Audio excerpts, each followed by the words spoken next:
All right, so look who's putting the White House on defense now, the president's own defense secretaries. Listen. The president's defense secretary, Leon Panetta, appeared on Your World with Neil Cavuto on November 16 and said, and I quote, "The president of the United States and other world leaders need to recognize that this is not a time to just kind of sit back and hope that somehow this enemy will go away." The president's other defense secretary, Robert Gates, appeared on Your World with Neil Cavuto 4 days later on November 20 and said, "We have all along underestimated ISIS." These are coming from the people who worked with him. Do you acknowledge that? They're certainly entitled to their opinion. I don't think that either of those individuals would deny the seriousness with which the president has taken this issue. You might wonder why we pulled that quote out. Well, because it kept mentioning me.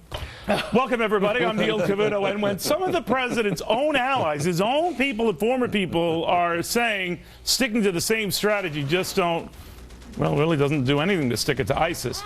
Charles Payne says maybe it is time to listen up.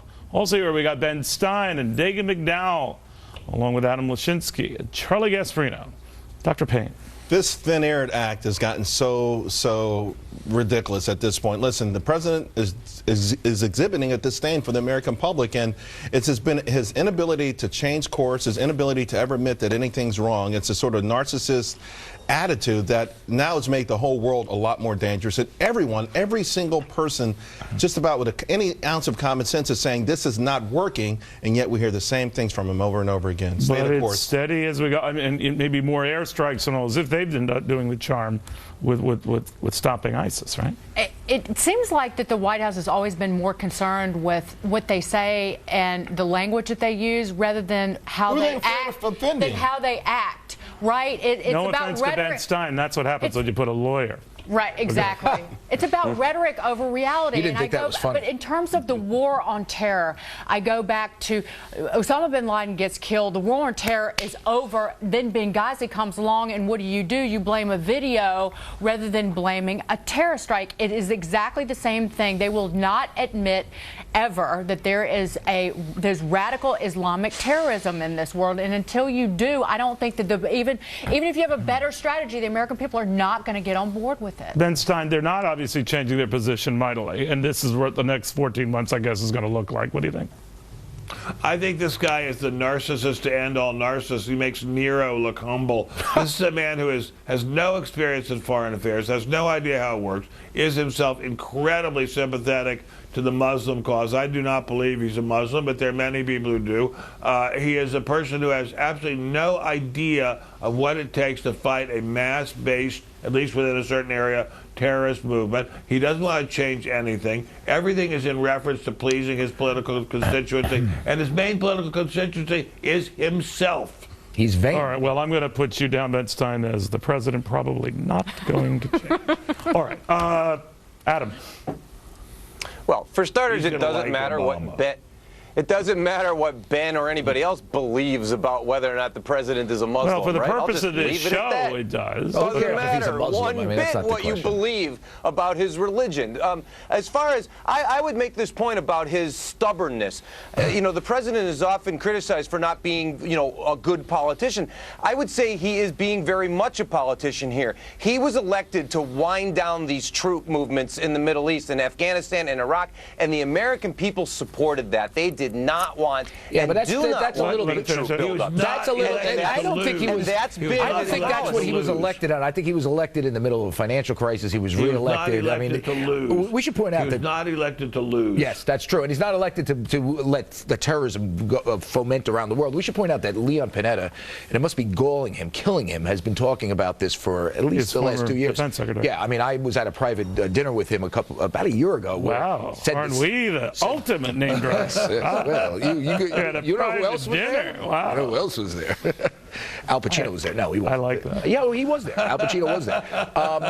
What was interesting about this is that he was saying the same thing 2 years ago. Clearly, he's talking to the president about this, and President Obama is ignoring him. Now, why would you ignore someone as good as Leon Panetta? And Leon Panetta is a liberal, but he's brilliant when it comes to foreign policy. You know why? Because he's intellectually vain. I mean, he believes that he's intellectually vain. President Obama is intellectually vain. I got to give credit where credit's due. It's a Wall Street Journal editorial that pinned this, and this is the best description I've ever heard of President Obama. It's called intellectual vanity. He believes that he is so right, despite what anybody tells him. He's right. No matter how much evidence builds up, he is right. Adam, it does something to this because you have to recognize, if not that, the anti-Italian bias here, right? Yes, I recognize that. All right, fair enough. I don't. Well, the part that I'm confused about in our conversation here is the name-calling part of it. I mean, I'm fine to What's wrong say, with calling him vain? He is what he is. Yes, because you said that he's... I called him he was intellectually Let me finish my point, Charlie. You said that he's ignoring Leon Panetta, and I think words matter here. I highly doubt he is ignoring Leon Panetta. Leon Panetta 2 years ago told a group of fellows... Leon Panetta 2 years ago... One at a time. Charlie, Leon Panetta 2 years ago... told a bunch of people that he told the president the advice. And he's not listening. Adam, he said that's the rap against, that he doesn't listen to even those in his own party. He says whatever you're doing is wrong. Now, that could be confidence. That could be stubborn. You think it's okay.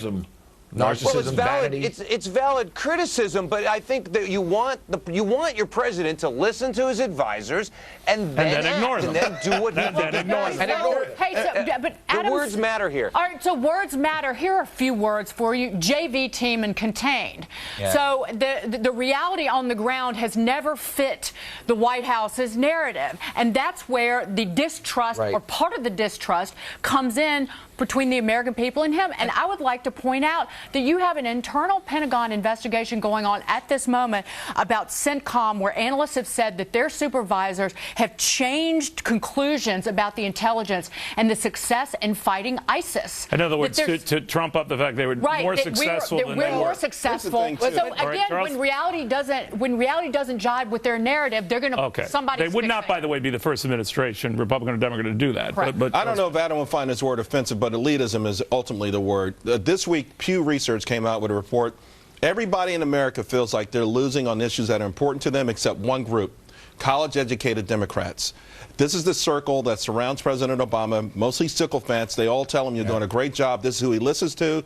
It's all the elites who vacation in the Hamptons and don't understand that the only reason they can do that. Not all college-educated Democrats. No, I'm saying that's the only. I'm just saying the people. Some try. Everyone who vacations in the Hamptons. The people that are telling President Obama he's doing a great job are a very small niche of this country, and he needs to listen to the rest of the country. You know what's scary about President Obama on this one issue? And it's one thing to have a lot of confidence in your beliefs but he's been proven wrong so many times. And when you're proven wrong so many times on a certain issue, it's about time you listen to somebody else. And when you don't listen to somebody else, when you're proven wrong so many times, there's, I'm going to throw a Donald Trump word out there. There's a pathology here.